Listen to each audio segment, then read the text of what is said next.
Headlines के सह प्रायोजक हैं Rapidex English speaking course.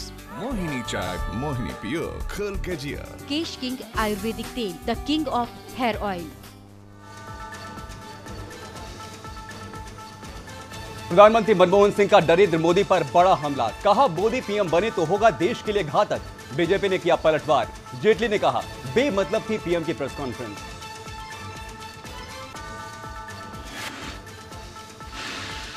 Manmohan Singh ने कहा राहुल में है पीएम बनने के सभी गुण। जनार्दन द्विवेदी ने कहा राहुल ही होंगे प्रधानमंत्री पद के उम्मीदवार, वक्त होने पर पार्टी करेगी ऐलान।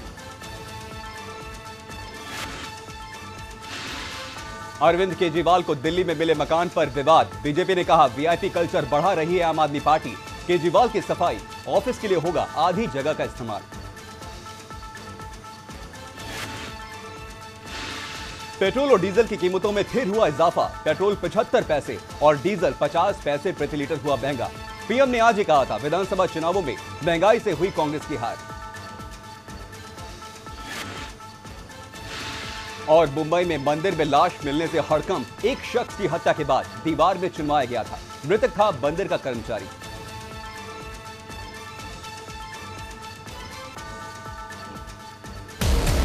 I sincerely believe that it will be disastrous for the country to have Narendra Modi as the Prime Minister. नहीं, कोई खतरा नहीं है। देखिए ये तो केवल राजनीति है। नरेंद्र मोदी तो देश का उद्धार कर देंगे। प्रधानमंत्री गुजरात को क्यों नहीं देख रहे? क्या नरेंद्र मोदी ने गुजरात को बर्बाद किया है? ये उनकी अपनी आशा है।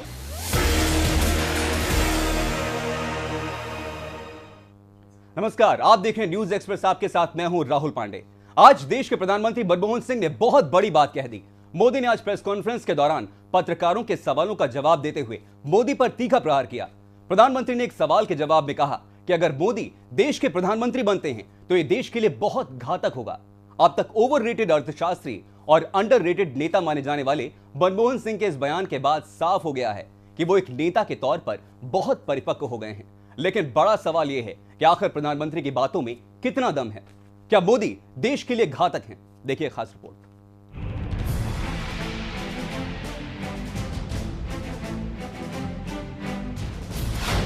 देश के पीएम का बीजेपी के पीएम इन वेटिंग को जवाब। I sincerely believe that it will be disastrous for the country to have Narendra Modi as the Prime Minister.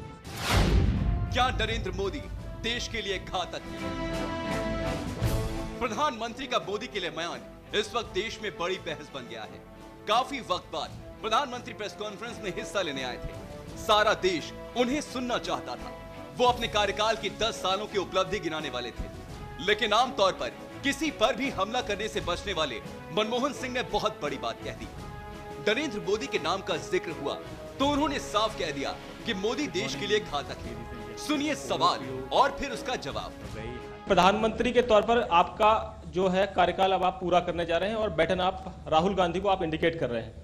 मेरा सवाल आपसे यह है कि जब मुकाबला होगा तो राहुल गांधी वर्सेस नरेंद्र मोदी का मुकाबला होता है। नेचुरली आप राहुल गांधी के साथ खड़े होंगे क्योंकि आपकी पार्टी के, लेकिन क्या आप मानते हैं कि मुकाबला बराबरी का होगा और 2014 में वाकई आप राहुल गांधी के नेतृत्व में सरकार बना पाएंगे या आपको विपक्ष में बैठना पड़ेगा? I am full confident that the next Prime Minister will be from the UPA coalition, and that without discussing the merits of Mr. Narendra Modi, I sincerely believe that it will be disastrous for the country to have Narendra Modi as the Prime Minister. प्रधानमंत्री ने अंग्रेजी में कहा कि अगर मोदी प्रधानमंत्री बनते हैं तो ये देश के लिए डिजास्ट्रस होगा, जिसका हिंदी में मतलब होता है विनाशकारी या यूं कहें कि घातक। सवाल है कि आखिर मोदी के लिए प्रधानमंत्री ने इतनी तल्ख टिप्पणी क्यों की?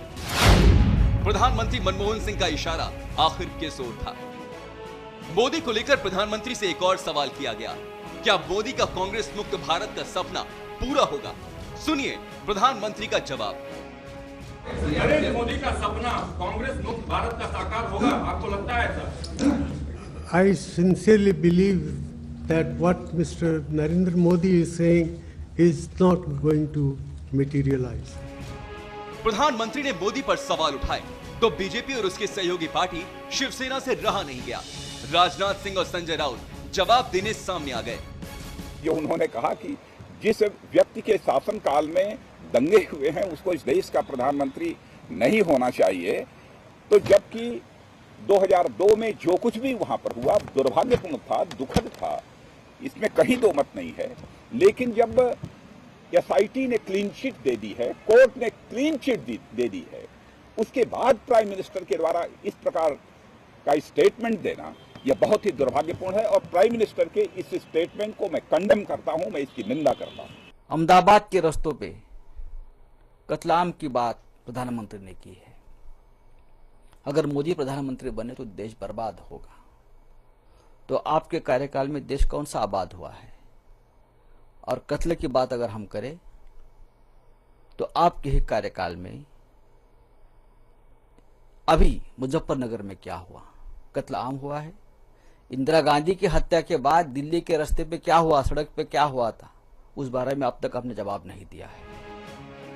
राजनाथ सिंह और संजय राउत ने तो प्रधानमंत्री को जवाब दे दिया, लेकिन सवाल उठता है, प्रधानमंत्री एक राज्य के 3 बार चुने गए मुख्यमंत्री को विनाशकारी कैसे कह सकते हैं? प्रधानमंत्री का एक मुख्यमंत्री पर इस तरह हमला करना कहां तक जायज है? यही बड़ा सवाल है। क्या नरेंद्र मोदी देश के लिए घातक हैं? प्रधानमंत्री काफी वक्त बाद प्रेस कॉन्फ्रेंस करने सामने आए थे। कई बातों को उन्होंने अनसुना कर दिया और जब नरेंद्र मोदी की बात आई तो साफ कह दिया कि वो देश के लिए डिजास्टर्स बन सकते हैं। और इसी बड़ी खबर पर बातचीत के लिए हमारे साथ मौजूद हैं डॉक्टर सुब्रकमल दत्ता, पॉलिटिकल एनालिस्ट हैं। इसके साथ हमारे साथ वरिष्ठ पत्रकार मौजूद है राज लक्ष्मी जी, और इसके साथ ही हमारे साथ हमारे संवाददाता राघवेंद्र द्विवेदी मौजूद हैं। राघवेंद्र, सीधा सवाल आपसे यहां पर करना चाहूंगा कि नरेंद्र मोदी देश के लिए घातक हो या ना हो, लेकिन इस वक्त कांग्रेस और यूपीए के लिए जरूर घातक बनते दिखाई दे रहे हैं।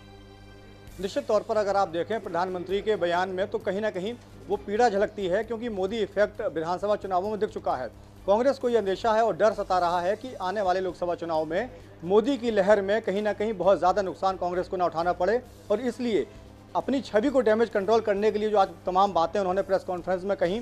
लेकिन मोदी पर हमला जो जताता है कि लगातार जिस तरह चाहे वो बीजेपी हो या पूरे एनडीए की बात करें, निशाना साधा गया यूपीए सरकार पर, मनमोहन सिंह पर, और खुद नरेंद्र मोदी मनमोहन सिंह को मनमोहन कहते रहे, कमजोर प्रधानमंत्री बताया, और आज़ादी के बाद के तमाम सबसे बड़े घपले घोटाले यूपीए सरकार के दौरान हुए।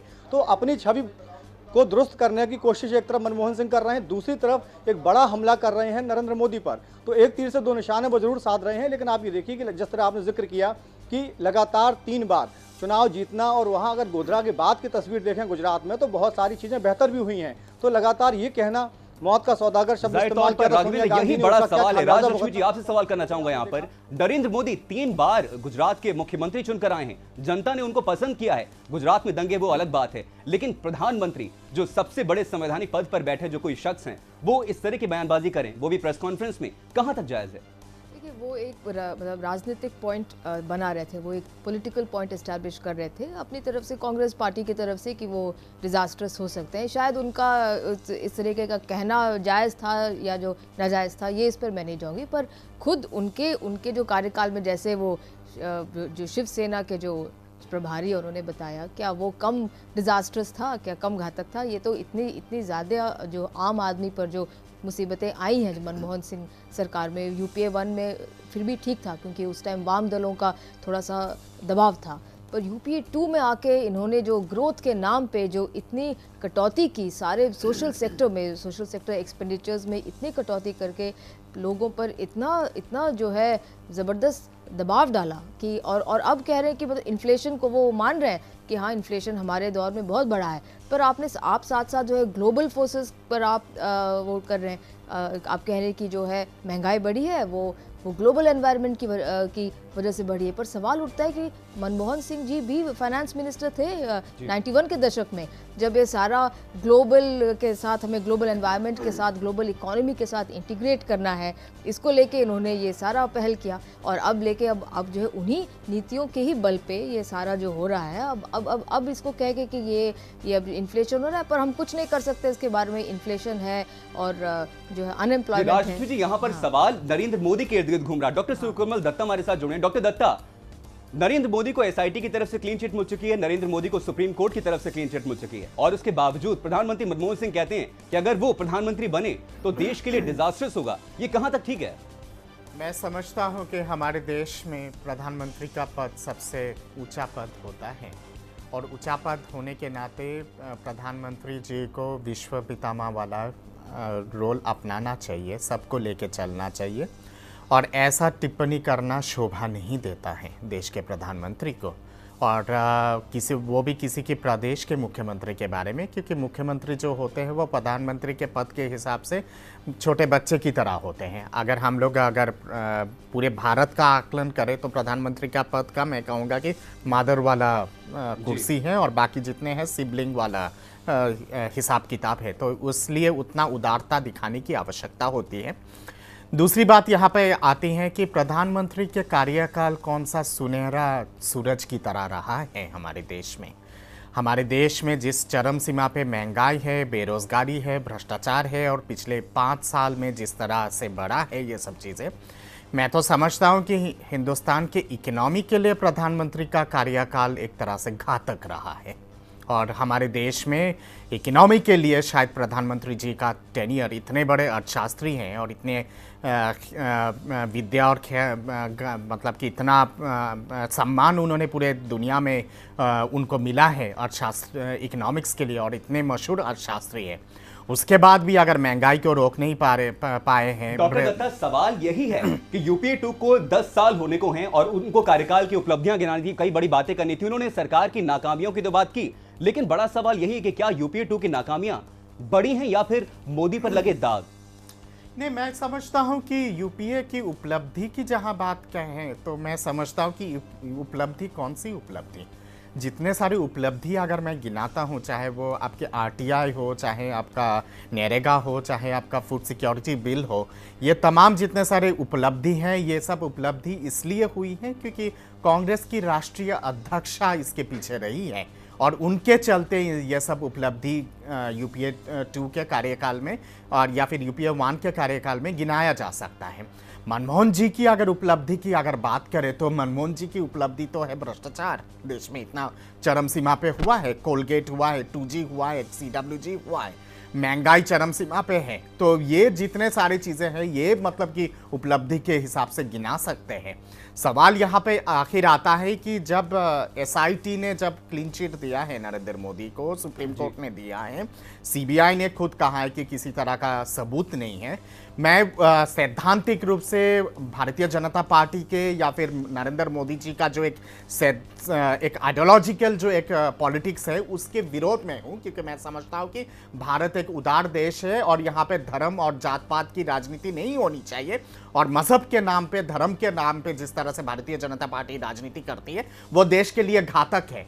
पर सबसे बड़ा सवाल यहाँ पे आता है कि जब हमारे तमाम जुडिशियल इंस्टीट्यूशंस ने क्लीन चिट दिया है तो शायद 2002 पे जो कुछ हुआ था या फिर उसके बाद गोधरा के बाद जो नरसंहार हुआ था उसको ठंडे बस्ते में रखना डॉक्टर दत्ता, वही सवाल यहाँ पर है। जब बात आती है तो आकलन अगर किया जाए तो सामाजिक चीजों पे करनी चाहिए, आर्थिक चीजों पे करनी चाहिए। प्रधानमंत्री मनमोहन सिंह की बात यहाँ पर, डॉक्टर दत्ता वही मैं कह रहा हूँ, आपको रोकना चाहूंगा। प्रधानमंत्री मनमोहन सिंह की बात यहाँ पर न्याय संगत नहीं लगती, जस्टिफाइबल नहीं लगती। हमारे साथ राघवेंद्र द्विवेदी हैं। राघवेंद्र, मनमोहन सिंह को ओवररेटेड अर्थशास्त्री और अंडररेटेड नेता कहा जाता था, लेकिन आज जिस तरह प्रेस कॉन्फ्रेंस उन्होंने की, कोई भी पत्रकार उन्हें नेल नहीं कर सका, तो आप क्या समझते हैं वो एक परिपक्व नेता बनते जा रहे हैं?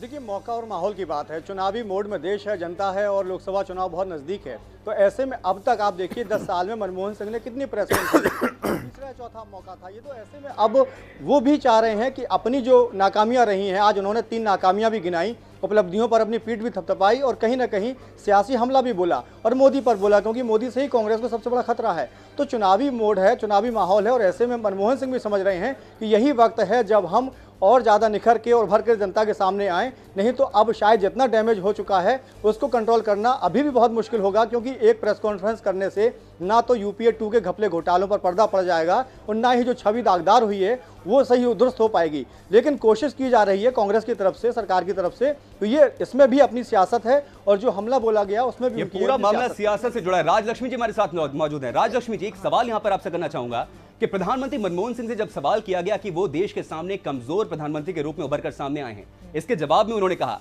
कि एक शक्तिशाली पीएम होने का मतलब ये नहीं कि वो निर्दोष जनता का नरसंहार करे। आखिर किस तरह की बात थी ये एक बड़ा एक संकीर्ण और एक मतलब लिमिटेड अप्रोच है। मतलब वो तो ये तो बात सही है कि सेक्युलर लॉजिक अपनी जगह पे है। इस देश में सेक्युलरिज्म ना हो तो ये देश बिल्कुल नहीं चल सकता है। ये तो ये इसमें दो राय बिल्कुल नहीं है।